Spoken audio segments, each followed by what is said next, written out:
Hello, good morning. இப்போ என்னென்னா, நான் மாட்டுத்தாவணி போய் 2 வேலை முடிக்கணும். எனக்கு வந்து மதுரையில் எப்படி என்னன்னே தெரில. நான் வந்து தெற்கு வாசல் வந்து இறங்கி மாட்டுத்தாவணி போகிறதுக்கு வடமலையான் பக்கம் நின்றுக்கிட்டு இருக்கேன்.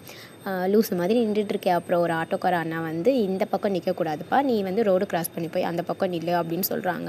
எனக்கு போகிற வழி எதுவுமே தெரியல. நான் வந்து கேட்டுக்கிட்டே வரேன், அண்ணா வந்துருச்சானா, அண்ணா வந்துருச்சானா. ஏன்னா நான் அண்ணா பஸ் ஸ்டாண்ட் போகிறேன்னு சொல்லி ஏறினேன்னா, அங்கே அதுவுமே ஒரு ஆட்டோக்கார அண்ணா தான் சொன்னாங்க, நீ அண்ணா பஸ் ஸ்டாண்ட் போய் அங்கேருந்து நீ மாட்டுத்தாவணி மாறணுப்பா அப்படின்னு சொல்லிட்டாங்க. சரின்னு சொல்லி அதை கேட்டு நான் ஆட்டோ ஏறிட்டேன். அப்புறம் இந்த ஆட்டோக்கார அண்ணாட்ட நான் சொல்லிக்கிட்டே வரேன், லூஸ் மாதிரி பேசிட்டு வரேன். இந்த மாதிரி நான் இங்கே போகணும், ராஜா முத்தையா மன்றம் போகணுன்னே, அதுக்கு எப்படி போகணும், அதுக்கு எங்கே இறங்கணுமோ அங்கே என்னை இறக்கி விடுங்க, எனக்கு தெரியாது அப்படின்னு கல்யாணம் பண்ணி 2 குழந்தை பெற்றவ இப்படி இப்போ சொல்லிட்டு வரேன்.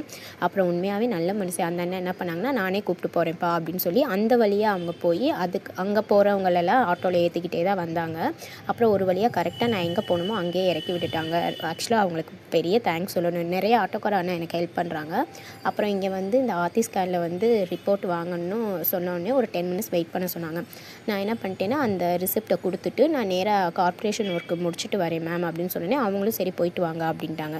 சரின்னு கார்ப்பரேஷன் ஆஃபீஸ் போய் அங்கே என்னோடய ஒர்க்கு வந்து ஜஸ்ட்டு 15 மினிட்ஸ் தான். அந்த ஒர்க்கு ஃபார்ம் வந்து ஃபில் பண்ணி கொடுத்துட்டு அப்புறம் ரிட்டன் வந்து ஸ்கேன் சென்டர் போய் ஸ்கேன் ரிப்போர்ட்டை வாங்கிட்டு வெளியே வரேன். ஹஸ்பண்ட் ஃபோன் பண்ணிட்டாரு, இந்த மாதிரி தம்பி என்னால் பிக் பண்ண வர முடியாது, நீ தான் போய் கூப்பிட்டுக்கணும்னு. அப்புறம் வேக வேகமாக வரேன். அங்கேருந்து வந்து கரெக்டாக ஒருத்தவங்ககிட்ட கேட்டு பெரியார் பஸ் ஏறினேன். பெரியாரில் இறங்கி பெரியார்லேருந்து நேராக நம்ம ஏரியாவுக்கு வந்துட்டேன். வந்து போய் தம்பியை கூப்பிட்டு வீட்டுக்கு வந்தாச்சு. என்னோடய சேனல் பிடிச்சிருந்தா சப்ஸ்கிரைப் பண்ணிக்கோங்க. தேங்க்யூ.